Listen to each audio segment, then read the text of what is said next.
Hey, this is Bill DeMott, and you're listening to the Pro Wrestling Post podcast.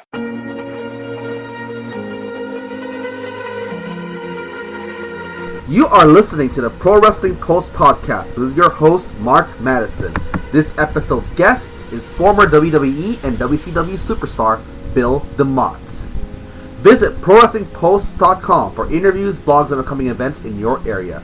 You can also find the podcast on iTunes, Stitcher, Anchor, or whatever podcast app you prefer. And now, here's Mark Madison.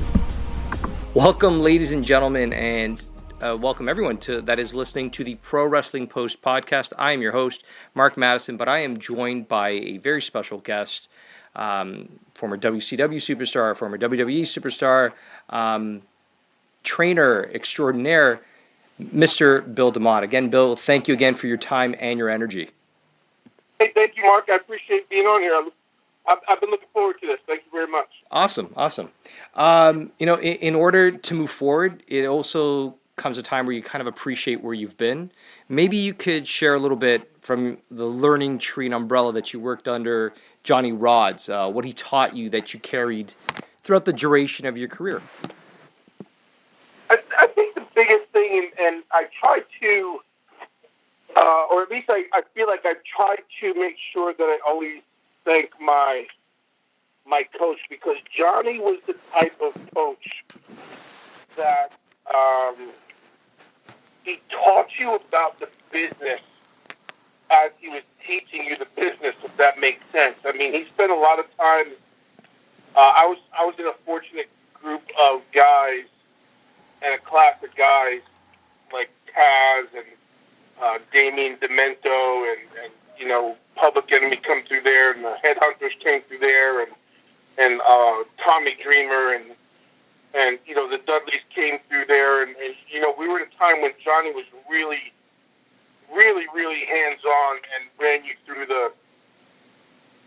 the day-to-day training. But the more important thing for me with Johnny was the car rides or the conversations about the business. I feel like Johnny always tried to prepare us for the business itself, not just the bumps, not just the, here's the gear you should wear, and here's kind of character building stuff. But I always felt like he tried to prepare us for what the business was about and what else came with it other than the bumping and things like that. So I always felt like I tried to do that for everyone that I've come in contact with. And sometimes it comes across that way, and sometimes years later I've had guys say to me, I get it now. Sometimes what you get into pro wrestling for isn't exactly what you think it is. But that's my long answer to saying that's the thing that Johnny taught me, and I tried to continue to do that for up-and-comers, guys and girls that are getting into the business or want to pursue it in a more serious manner. When you said Johnny kind of prepared you for the business, what kind of, if you felt comfortable sharing, kind of things that he bestowed upon you? What kind of things that, in any of the conversations, scenarios that kind of played itself out that, even yourself said, oh yeah, I get it. I know what Johnny's talking about. What kind of things, insights did he share with you specifically? Well, I'm not sure I got it right away either, but as my career started to play out, I understood the quote-unquote stories or the Johnnyisms, which I now affectionately call Billisms in my career. And people who know me, they go, oh, there's another Billism, and I don't get it. And I always tell them, you may not get it today, but you'll get it down the road. But when you started traveling and, day after day, you're trying to make a living in the business, he was just setting you up for that, for the drives, for the hotels, for the how you should present yourself, how you should act. That being early is being late, and being prepared, and being a gym guy, and being a study guy, and knowing the business instead of just going in there with some athletic ability and thinking people are going to fall all over you. So I think he turned a lot of us into businessmen as much as he did turning us into pro wrestlers. Do you think that's lost a lot of times today? Training schools just kind of take your money, and anybody can teach you to do a back body drop, but Johnny sets himself apart from that? Well, I think there's a lot of good schools out there. Mm-hmm. This is probably where not only myself but a lot of guys get themselves in trouble, because there's a lot of guys that can open a wrestling school because they've been a part of a school, or they've been a student there long enough where they could probably lead through the basic, and I say basic meaning the fundamental calisthenics and things like that, but ultimately you'd want to be in a school where there's notoriety. Like, I feel like your coach, your trainer had to have been somewhere and done something in the business. And I'm not saying you had to headline WrestleMania. I'm just saying you have to have that. I think that background too. And there's a lot of good guys out there that know this business and are very good at it. But I think there's also people who capitalize on the fact that, hey, in this area there's not a wrestling school, let me open one, and they want to jump off the ropes, let them jump off the ropes. Yeah, for sure. I think that's the problem with keeping your students for any amount of time, is you can only do so much with them, and they start to get smart to that and they move on themselves. But I think that stuff is lost a little bit. Yeah. And again, like I said, my opinion, but I think that stuff is lost where the people that want to spend the time with you to do that, I think a lot of the up-and-comers and the new breed feel like that's not part of it. Let me hit the triple Lindy. If I can hit the triple Lindy, then I'm just as good as Ricochet, and they're going to take me. Well, people should learn Ricochet's story first before they just assume they can do the triple Lindy. Mm-hmm. So I think it's lost. That's my short answer. I think it's lost. Yeah. It really does take a special kind of person, though, to kind of persevere, right? I mean, if they're not going to put that extra effort, that extra, what sacrifices are you willing to do? How important is it to you? It's almost like a question that it has to be self-reflecting to the person, and they walk away with it. Yeah. I mean, here's a perfect example to me. It's Juice Robinson. Yep. Formerly known as DJ Parker. I mean, he came in early on as a really, really young kid. I think he was barely 20 years old or whatever he was.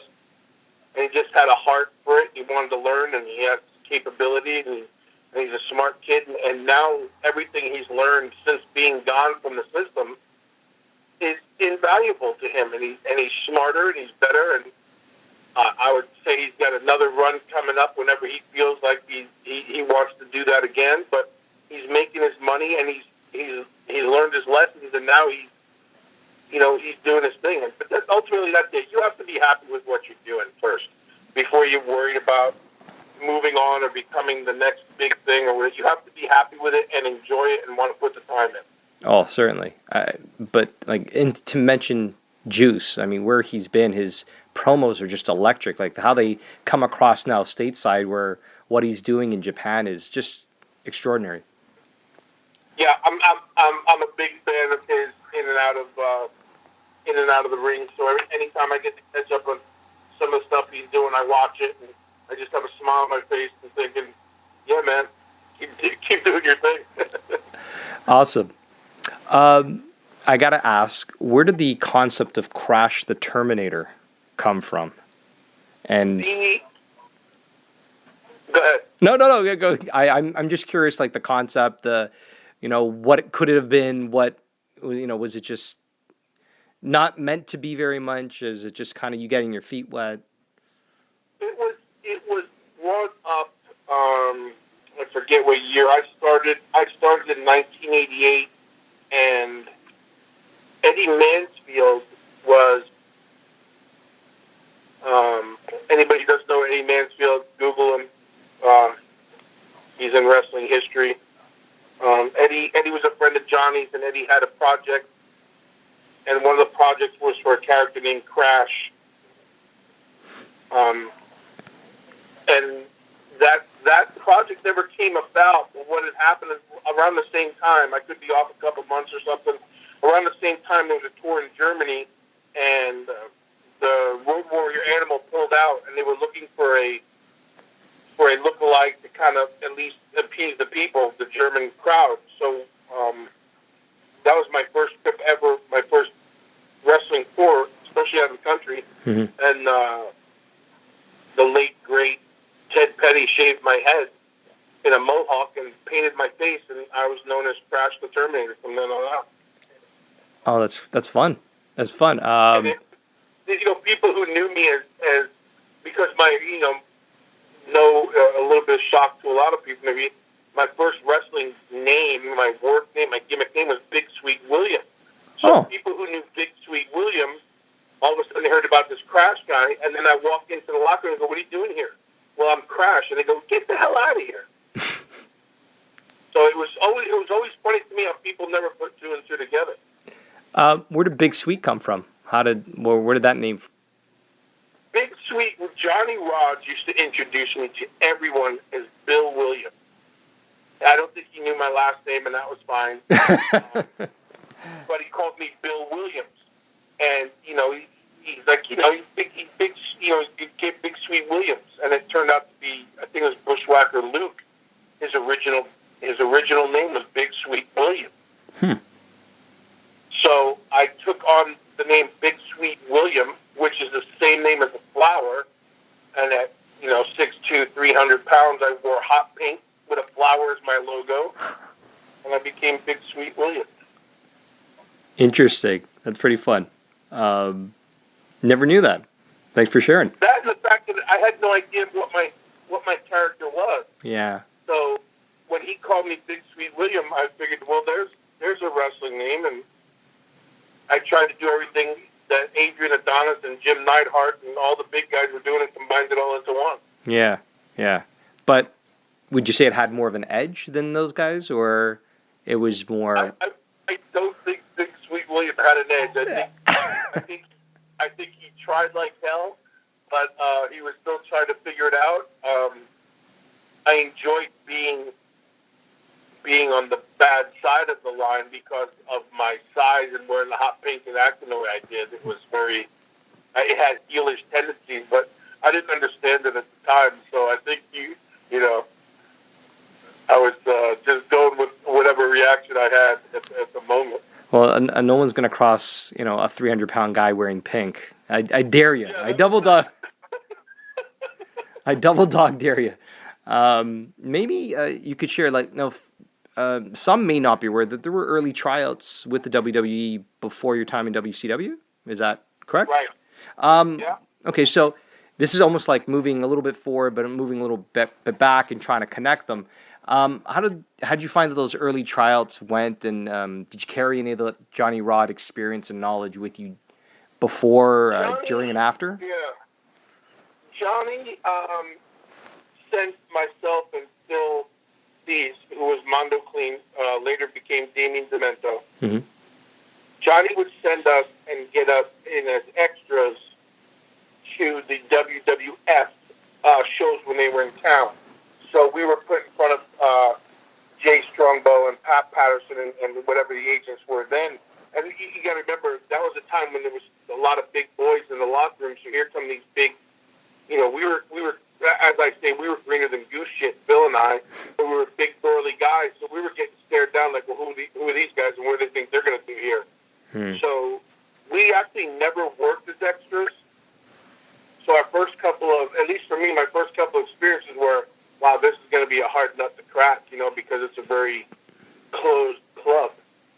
But we had, and I always say, we had no business being sent there. It was just Johnny doing something to get our faces seen, but we were in no way, shape, or form prepared to do anything for them. I remember my first time. I don't think I could put 3 bumps together in a row. So we just had that big man look to us, which was if you saw us standing next to each other, we were impressive. We were in Zubaz, and we had mohawks, and we had goatees, and we looked like we could rip your face off.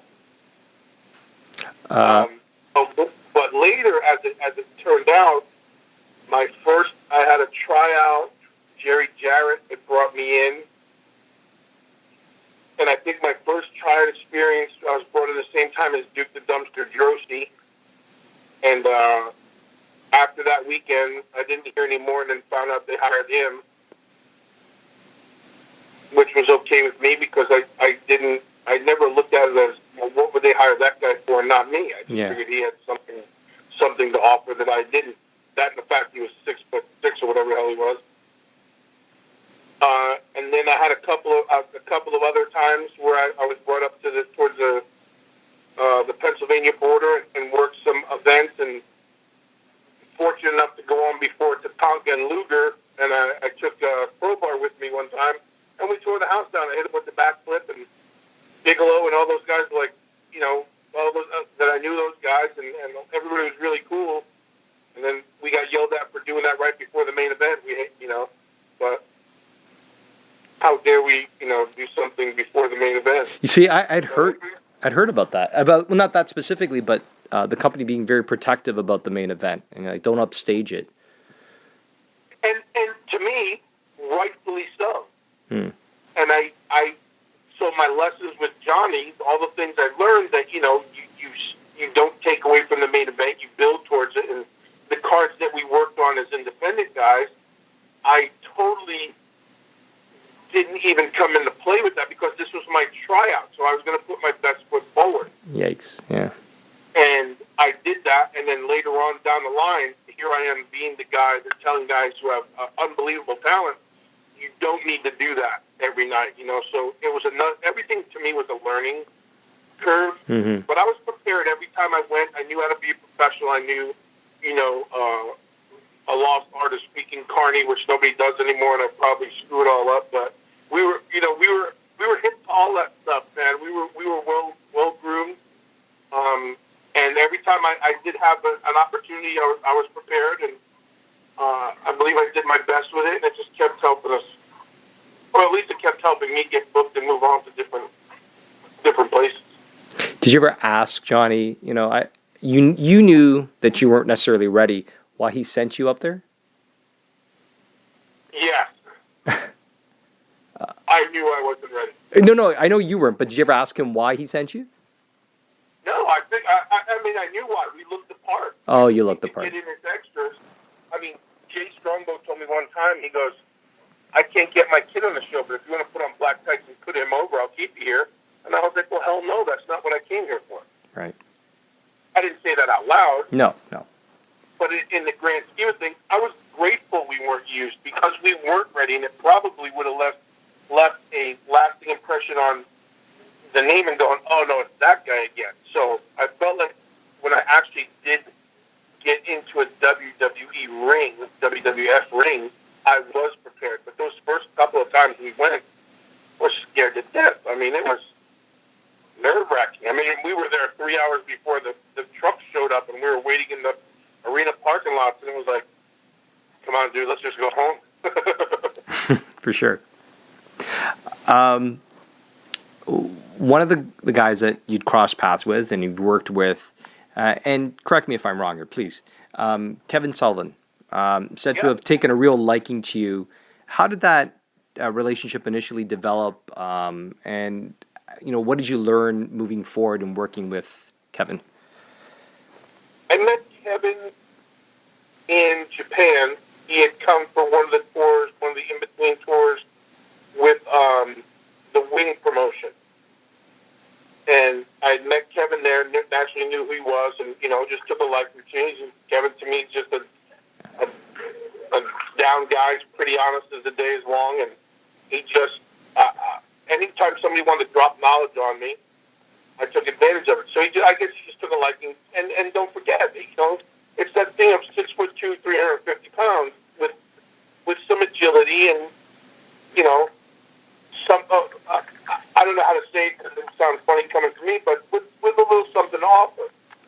Big men with agility are hard to come by. Mm-hmm. So, and really what happened was I met him a bunch of times. We got along famously,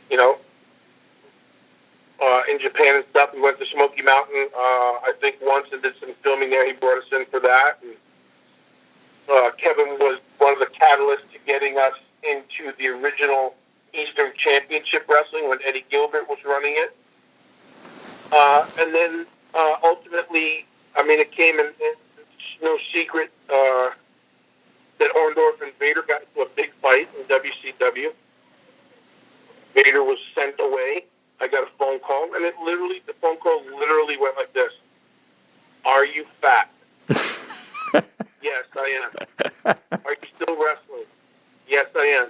Be on a plane to Macon, Georgia tomorrow. You're coming to work for me. And I went, yeah, okay, whatever. And called the airport, and there was a ticket waiting for me, and I got on a plane, and I met Kevin Sullivan, Eric Bischoff, and Hulk Hogan in the Macon Coliseum bathroom. We shook hands, and I was part of WCW. So I ran into him. I got to know him. He got to know me. He saw something in me. And even in our time in WCW, Kevin was never shy about being honest. If I stunk to join out, or if I needed to do something more, or if I wasn't living up to expectations, he always came to me right away and told me straight away. And I appreciate that. And I did my best to never let him down. And I appreciate everything he's ever done for me. You'll never hear in the past or in the present or anything a bad word about Kevin Sullivan from me, because, and the same with a lot of people, because he gave me an opportunity. So, but I learned a lot from Kevin in and out of the ring, and I liked him as a person in that same mentality of screw it, and, ask for forgiveness later, that kind of thing. But, yeah, Kevin was a big teacher of mine. I appreciated my time with Kevin.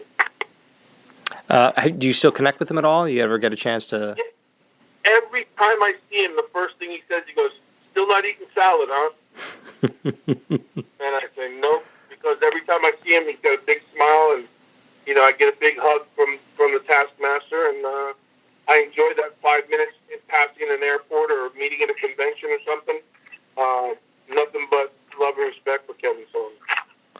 He is a legend, no doubt. He's a legend. Often it's said a wrestler's success in traits of their character is, whatever you see on television, it's themselves churned up to 10 or 100 or whatever number you want to use. How are traits of Bill DeMott reflected in the laughing man persona, the much angrier, humorous, and the misfit in action? To me, everything's one and the same. The laughing man came about because I was so nervous. I was asked to cut a promo about Randy Savage, so I felt like a little schoolgirl going, and so I laughed because I didn't know what to say. And the guy at the time who was running the promo session was Terry Taylor. He said, "Can you do it again?" And I said, "What part?" He goes, "The whole thing." So I just laughed again. And that's just a kind of a part that's just a little side because, I don't think it's a surprise to the people that know me. I'm a little bit left of sane at times. I have a weird sense of humor. I find things, that most people find serious, I find to be funny. So I got to be myself, but I was told early on that your point is everything who you are, but times 10, it has to be you to be believable, and then you kind of, turn up the wattage a little bit. Yeah. So it was the same because the Laughing Man ultimately became Hugh Morris, and then Hugh Morris ultimately became, General Rection, and at that time in my career, General Rection was a guy who was frustrated and looking for an opportunity. And, hey, if you can be this guy, we're going to give you an opportunity. And I wanted to go, I've been this guy for 7 years. But whatever it took to get there. So, and I say to people a lot of times, well, I work best as a heel or I work best as a baby. And I tell people, I don't understand what that means. Because if you just put yourself in one category, you're never going to succeed. You're never going to grow. Mm-hmm. And so I just took a directive from whoever was in charge at the time. This is kind of what we're looking for. And ultimately, Bill DeMott was introduced to the world from Toughen Up. And that's simply them saying, can you be you all the time when the red light is on, times 10? Well, Bill DeMott's pretty, for the people who know me, I'm just, I'm not loud all the time. I'm not quiet, but I just do my thing. But if you say times 10, then I'm going to give you 10 times the energy I would. So it became that drill sergeant mentality and the things that I've learned and how it came to be. But then that's how people, the good and the bad is that's how people remember you. Mm-hmm. And then that's the assumption people make of you without even knowing you. So I always said, if you're good at what you do, people will never understand who the real you is. They just judge you by your character. You bring up a really interesting point about a guy or girl, whomever it might be, that might come by and say that they're only successful if they're a specific type, whether a face or a heel. Do you think it takes a real special talent to say, like, I don't know, I could never see Ravishing Rick Rude as anything but a heel, and I could never see Ricky Steamboat as anything but a face. But does it really take something special for them to be able to transition from heel to face seamlessly while remaining themselves, or? I just think it's that some people would say it's the difference between a smile and a grimace, you know. But I could so see Ricky Steamboat as a heel because you spend time, and I've been fortunate enough to know Ricky and got to train with him and watch him train, and to see him get intense. Woo, buddy! I mean, it's something he believes in. So as a babyface, it's passion, and as a heel, it's intensity. You know. So I always found it was a fine line between, you know, Hulk Hogan as a babyface or an NWO heel. What was the difference? It was just the way he carried himself. The work never changed.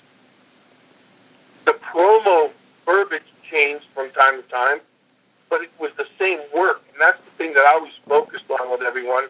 Well, I don't know how to work like a heel. Your work isn't going to change. You may not smile. I may hold your hair as a heel and punch you in the face. You know, there's little things that would change, but I just felt like people were always so caught up in, well, I don't know how to be a babyface or I don't know how to be a heel. Interesting. But to me, it's the difference between a grimace and a smile. They're two sides of the same coin. Bubba Ray. Yep. People love him, and he thanks them for it, or people hate him, and he tells them to piss off. And, you know, I got to run with guys that the lessons were, hey, in Tennessee, you may be over as a babyface, but in Charlotte, they're going to hate your guts, and you got to act accordingly. And those were the lessons that we got to learn. You know, those were when you're running with the Horsemen, and you're running with Anderson and those guys, you got to learn those lessons. You know, as you know, we learned as we earned, and I feel like that's lost a little bit nowadays. But I think that was the thing. And my work never changed. It's just, as a heel, you're more intense, and as a babyface, you're more passionate about the things you're doing. Oh, fantastic.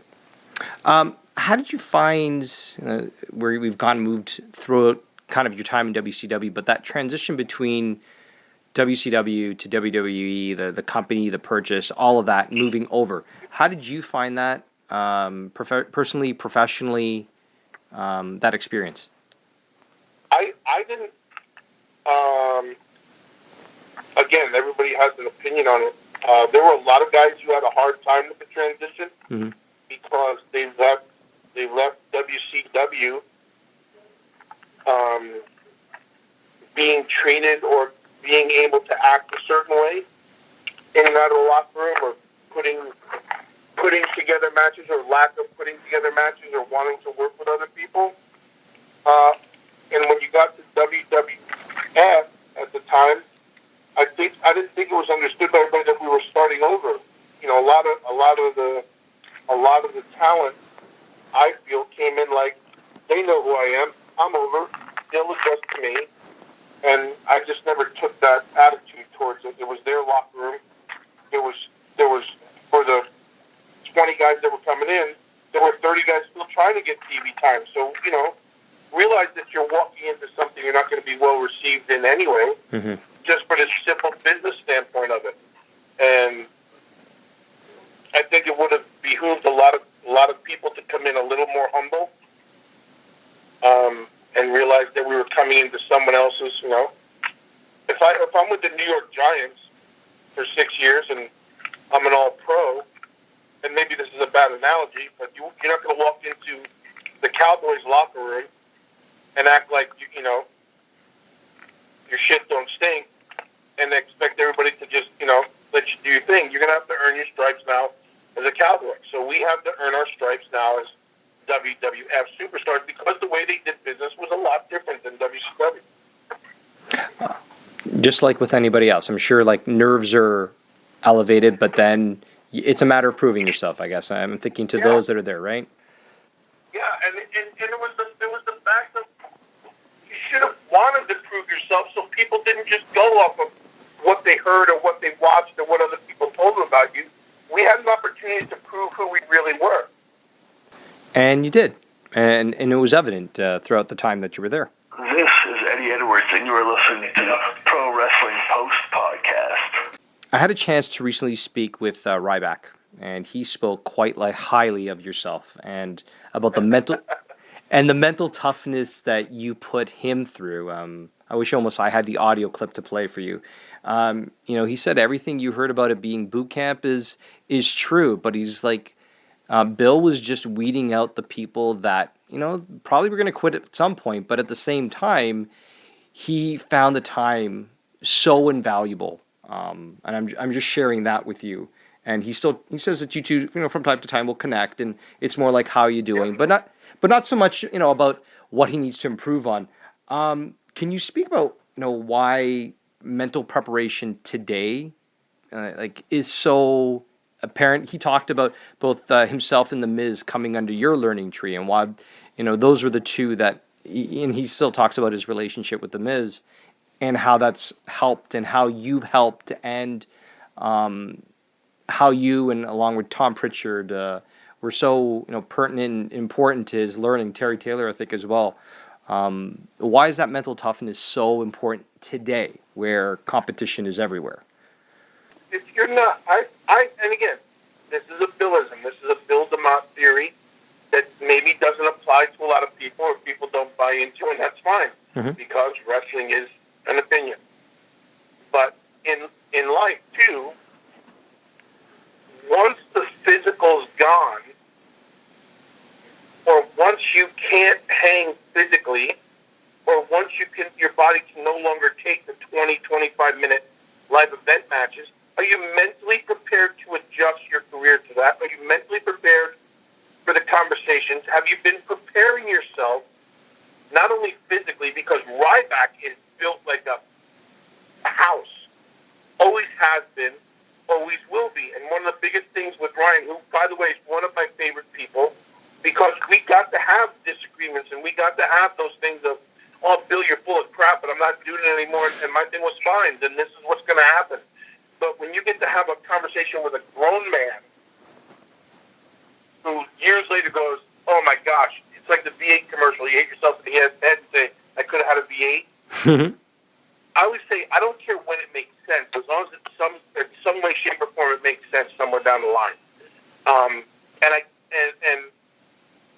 I guess it's a little braggadocious, but I get a lot more of those text messages and phone calls and emails than people would think of someone a couple years down the line going, son of a gun, coach, I get it, and I appreciate it. But back to Ryback, he was built great, he was an athlete, and I didn't want him coming in just thinking that because he looked good, he was going to be successful. You've got to be able to play this game, and play this game means coming in every day and busting your butt, and when your body breaks down, can your mind get you through it? Can you get yourself through any situation? Can you learn to cut a better promo?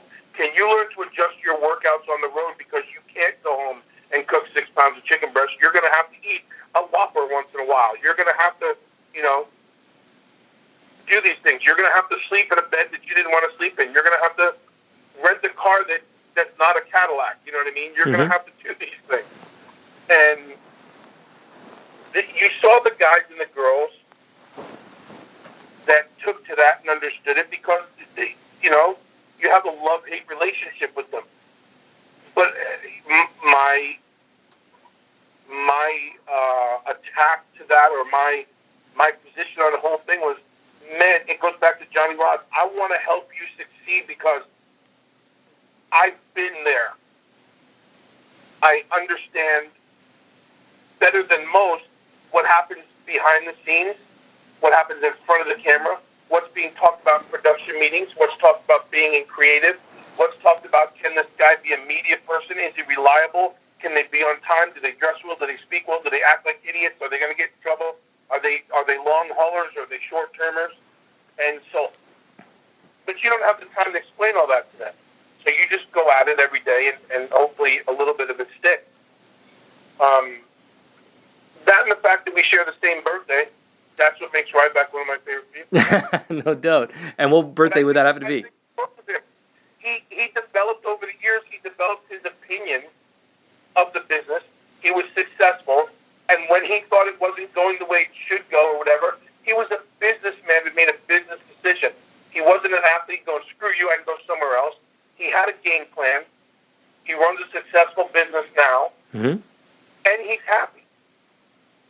And at the end of the day, if you're happy and you're doing what you love to do, and something that we did in our time together made sense to them, that's success.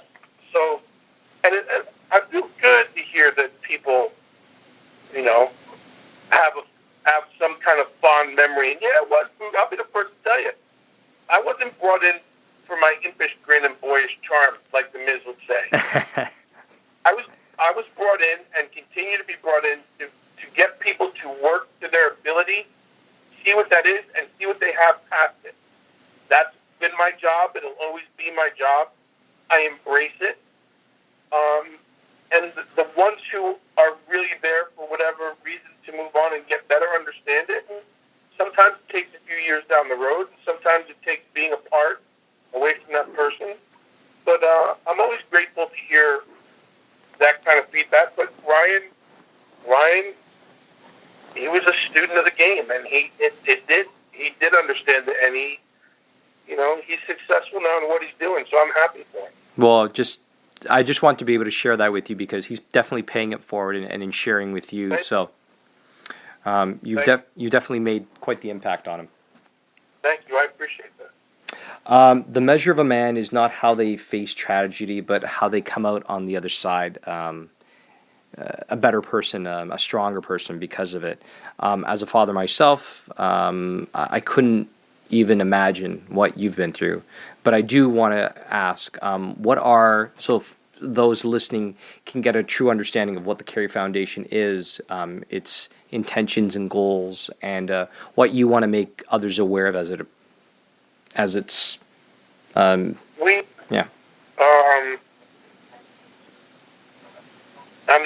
I'm not sure if it makes you better. I think I'm stronger. I'm less than stronger. I wish I could be stronger. So we're coming up. October will be 3 years without my daughter. We started the foundation in her name because of who she is as a person. She had a smile for everyone. My kids mean the world to me, and to watch them grow up and become the kind of people that they're becoming is everything to my wife and myself. So when this family suffered this tragedy, we had two options, really, and that was to sit in the corner in the dark or to find a way to make sure this doesn't happen to someone else. So the long and short of it is we started the foundation. It's just about 1.5 years old officially now. It's a 501c3 nonprofit organization. I travel now the nation speaking to middle schools, high schools, universities, law enforcement agencies, corporate events, about decisions. I don't talk about drunk driving. I talk about decisions. I talk about social media, texting, emailing, bullying, the effects of social media. And I leave everyone with the decisions that we make determine the stories that will be told about us. And then I introduce my daughter and my family. So we keep broadening our horizons. Here in Florida, we travel the state. We've been to Alabama. We're getting ready to crossing our fingers as we're waiting for final notice on Xavier University in Ohio, Lackawanna College in Pennsylvania, New Jersey, Iowa, and California as well. I want these kids to know there's more out there for them than what they think. I want them to understand the repercussions somewhere down the line of a decision they make now early on.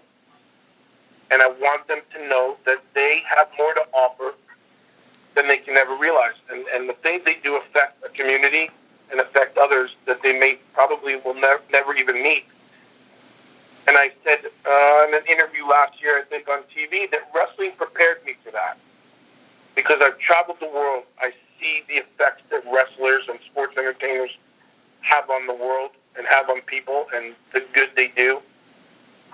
And I know who my daughter is. And I owe my family to where I have to make sure that her message and her mission is done. I have a 9-year-old son that I have to set the tone for. I have a 25-year-old daughter that is ready to take on the world, and she needs that guidance. And we've reached so many thousands and thousands of law enforcement and the people, and I spoke on the Senate floor, and to be working in the government system and trying to change the laws and strengthen things and make communities safe. I mean,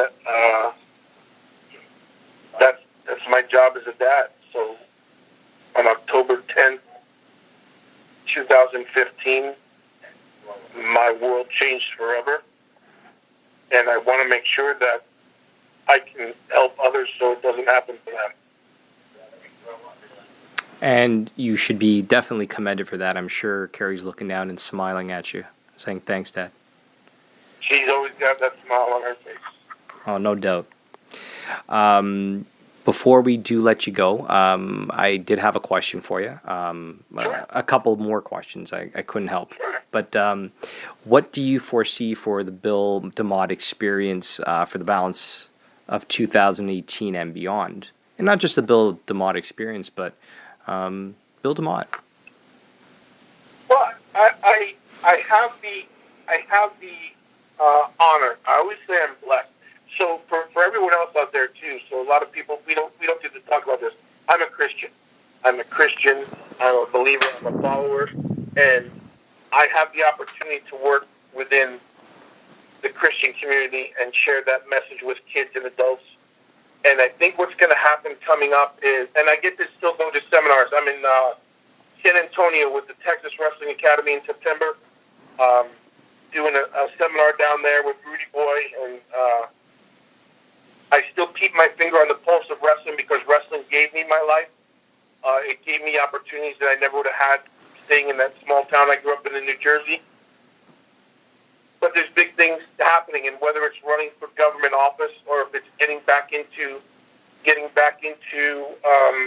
sports entertainment a little bit more, or whatever it is, there's nothing that can't be accomplished as long as we keep our head on swivel and can keep moving forward.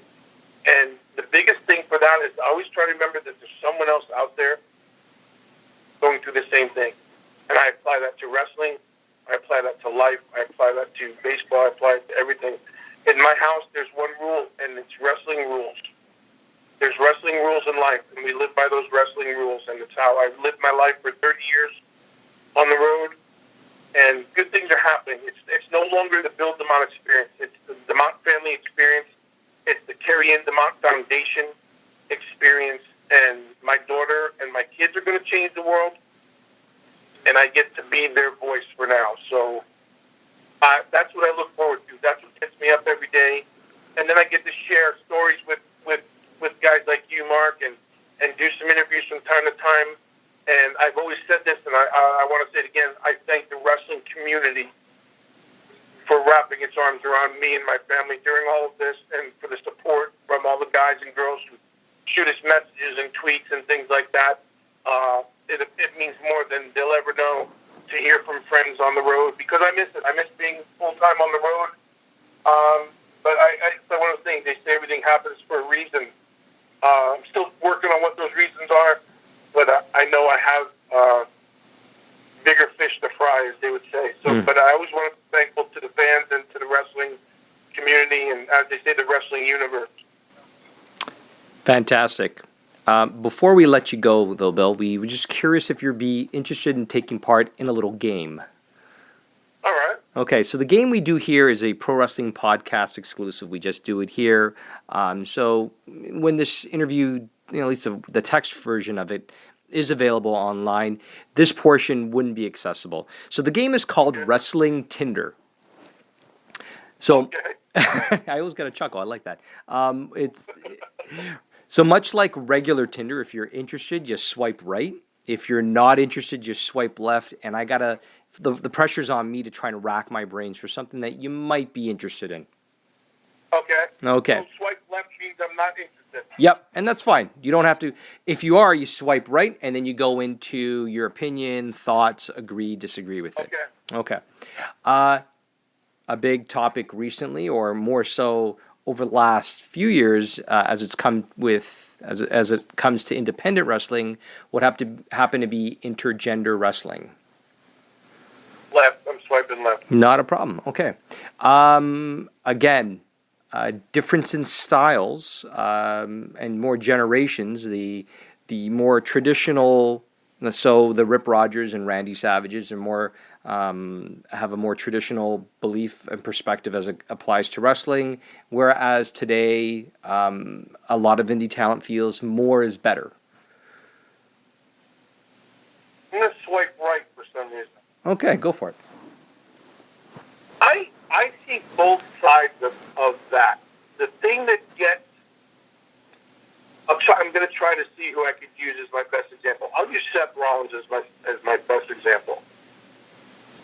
And I'll use Pac, Adrian Neville, and all those guys, as a matter of fact. All that group that came, Sami Zayn and all those guys. Mm-hmm. And the hardest thing for them to understand was they were doing so well at what they did that that's what got them hired. And while no one was telling them don't do that anymore, you're trying to make them understand that do it, just pick your spots now. It doesn't have to be every night. So I think the whole thing is I think we have to literally sit down in this day and age and go, we want you to have longevity. Nobody wants to invest in you for a couple of short years. We'd rather invest in you for that 10, 12, 15-year run. That's kind of unheard of anymore. So I think it's the delivery. Don't take all the bumps, don't do the stupid stuff, yada, yada, yada, yada. Kids don't want to hear that because, and I use Ricochet, they're very successful. They're good at what they do. But to do that 300 nights a year, 280 or 220, 200, let's say, you've got to have longevity and you've got to be able to answer the bell, because once you give people that thing, you have to deliver that all the time, or you start to disappoint, and then people start to look at you differently as a talent. So I swipe right because I agree with both sides of it. This is what I love to do. This is what I know. This is what people love me for. Then you have to stay where you're at and do that, or you have to adjust to the old school mentality a little bit so you have that longevity and can enjoy the fame that you're building for yourself, if that makes sense. Yeah, it does. It does. Do you think audiences become desensitized by, they see a 630, which is, the Ricochet finisher, every day, all the time, and 450s happening, and moonsaults like galore, and everything, it just seems seamless. Does it mean less? I think it has less effect for the true wrestling fan. Mm-hmm. They've seen it all now, and there's nothing to reinvent, because now if I came out on Monday night next week and did the moonsault, they'd be like, big deal, we've seen it. But there's a time and a place for everything, and now you got to be a good storyteller so your stuff makes sense. But I think that the fans are desensitized to it. And now I think they just like to get involved in the argument of, these guys are great, so what?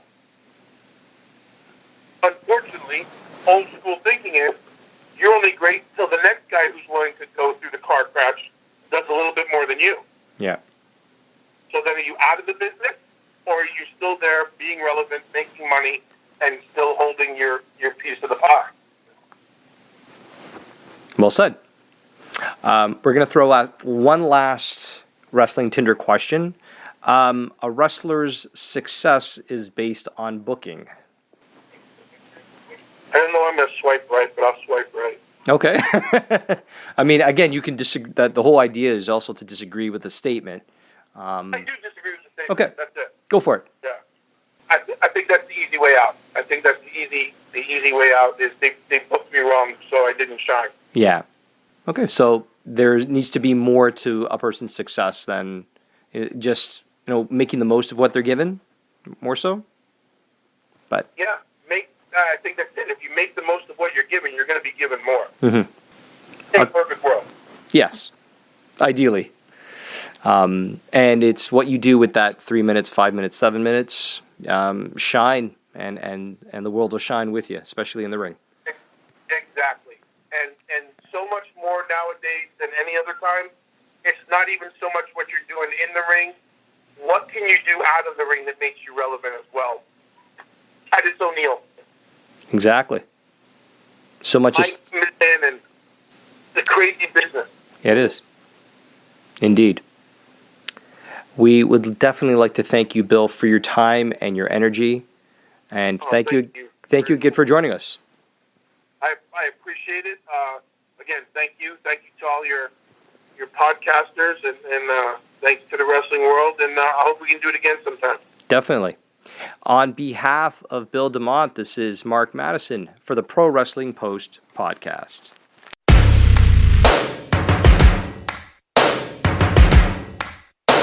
Thank you so much for listening to the Pro Wrestling Post podcast with your host, Mark Madison. And we also like to thank Bill DeMott for his time.